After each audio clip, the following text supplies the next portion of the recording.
तो गाइस आज मैं आपको थाईलैंड के अंदर हम किस होटल में रुके थे उस होटल का पूरा टूर दिखाऊंगी। ये होटल थाईलैंड की सबसे मेन लोकेशन पे था जहाँ से इंडियन फूड की जो वो गली है और जितने भी शॉपिंग के ऑप्शंस हैं वो सब वॉकिंग डिस्टेंस पे थे। तो इस होटल का नाम है अकारा होटल और ये इस होटल का फ्रंट का व्यू है। अंदर ऐसे पार्किंग वगैरह के लिए भी स्पेस है अगर आप अपनी गाड़ी लेके आते हो। तो ये इसका एंट्रेंस है। अब हम इसके अंदर जैसे एंटर करेंगे तो एंटर करते ही जो लेफ्ट साइड है उसके अंदर इनका रिसेप्शन है जो कि काफ़ी ब्यूटीफुल था, सिंपल सा था। देखो ये बहुत ही ज़्यादा अगर अपन बोले रिजॉर्ट टाइप का है तो वैसा ये बिल्कुल भी नहीं था। इसका एक रीज़न है क्योंकि ये टॉप लोकेशन पे है, जब ये मेन लोकेशन पे होगा तो ऑफ कोर्स ये थोड़ा छोटा ही होगा। लेकिन अगर वैसे हम इसको देखें तो ये सफिशिएंट था। ये इसकी वो सीटिंग लॉबी है जहाँ पे बैठ के आप वेट वेट कर सकते हो या कुछ रीड कर सकते हो। तो बहुत ही प्यारी सी सिंपल सी ये लॉबी थी। जो स्टाफ था वो बहुत हेल्पफुल था।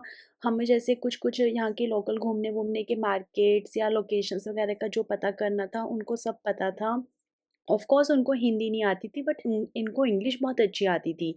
तो उस कारण से बहुत ईज़ी हो गया था ये। और फिर एक स्पेस था यहाँ पे सोफ़ा जहाँ पे कि बैठ सकते हैं। और जहाँ से ये जो अपन सीधा जाएँगे यहाँ पे तो यहाँ पे लेफ्ट साइड के अंदर कॉमन वॉशरूम था।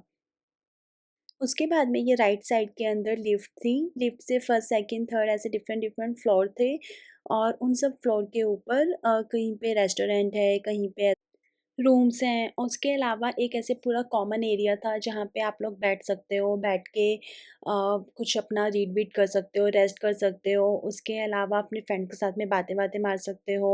और पूरा का पूरा एक ऐसे कॉमन वॉशरूम वगैरह का एरिया था जहाँ पे नहा भी सकते हो अगर आप चाहो तो। और वॉशरूम्स वगैरह यूज़ कर सकते हो, वो भी बहुत ही अच्छा बना हुआ था। ये फर्स्ट फ्लोर पे ही वो एरिया है। तो ऐसे हम इसके अंदर जैसे एंटर हुए तो एंटर होते ही ये वो जो मैंने आपको बताया था ना कि नॉर्मल एक लॉबी है जहाँ पे आप लोग सिर्फ बैठ सकते हो, वो वाला है ये। और ये यहाँ के जो ट्रेडिशनल कॉस्ट्यूम्स हैं वो इन्होंने दिखाए हैं लड़का और लड़की के। ये लोग मोस्टली शादी वगैरह में पहनते हैं, जैसे अपने जो शादी में पहनते हैं उस तरीके से ये लोग भी ऐसे पहनते हैं शादी-वादी में। ये बार काउंटर था। उसके बाद में ये फ्रंट के अंदर वहाँ पे ऐसे पूरा लॉबी वाला एरिया था। फर्नीचर वगैरह का कॉम्बिनेशन एंड ऑल बहुत ही ज़्यादा सुंदर था। काफ़ी नीट एंड क्लीन और हाइजीन था ये पूरा का पूरा एरिया। तो जब मैंने आपके साथ में व्लॉग शेयर किए थे तो उसमें मैंने आपको बताया था कि जब हमें रूम एलोकेट नहीं हुआ था तब हम यहीं पे वेट कर रहे थे। 12 बजे हमें रूम एलोकेट होना था और हमारी जो फ़्लाइट थी वो सुबह 6 बजे पहुँच गई थी। तो हम इस एरिया के अंदर ही उस टाइम पे वेट कर रहे थे। और आप देखो ये जैसे लेफ़्ट साइड के अंदर यहाँ पे वॉशरूम्स वग़ैरह हैं और यहाँ पे ये पूरा का पूरा एक एरिया है जहाँ पे सिट वग़ैरह करके आप अगर अपना कुछ लेके आए हो तो यहाँ बैठ के कुछ खा-वा भी सकते हो। Everything is allowed. बहुत ही ज़्यादा अच्छा ये होटल था और इसका पूरा का पूरा ऐसे रॉयल सा फ़ील था, क्लासिक सा। तो मुझे पर्सनली बहुत ही ज़्यादा इनका इंटीरियर और डेकोर पसंद आया था। फिर जैसे ही हम ये अंदर गए तो ये इनके वॉशरूम्स थे। इस वॉशरूम में आप बाथ ले सकते हो और आप इसे यूज़ कर सकते हो। तो ये मैंने आपको इनका पूरा एक कॉमन एरिया दिखाया।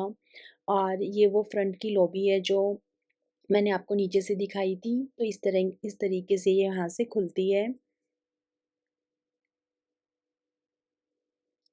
तो अब स्टेयर्स से हम नीचे चलते हैं। जो स्टेयर्स के ऊपर लाइट्स लगी हैं वो भी काफ़ी अट्रैक्टिव थी।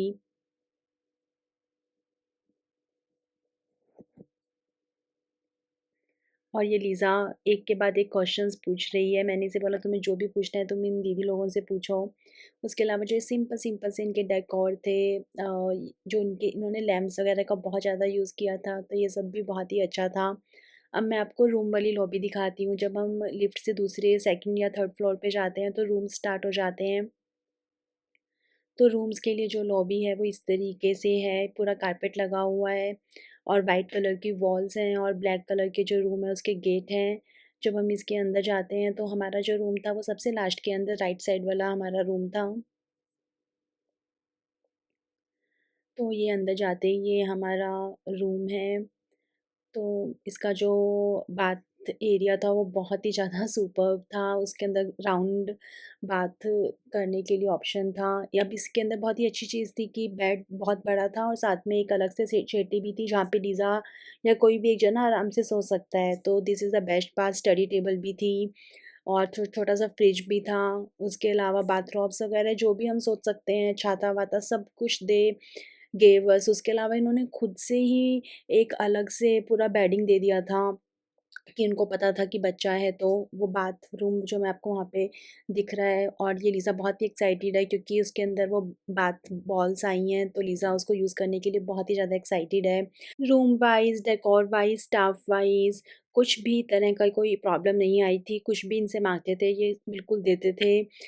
लेकिन अगर मैं ये बोलूँ कि इनके यहाँ पे फूड ऑप्शंस गर्म पानी भी बहुत ही बढ़िया आ रहा था। लेकिन फूड का अगर मैं ऑप्शन ऑप्शन बोलूँ तो ब्रेकफ़ास्ट के अंदर इंडियन ब्रेकफ़ास्ट नहीं था। तो क्या था वो मैं आपको अपने नेक्स्ट ब्लॉग के अंदर बताऊँगी। बाय।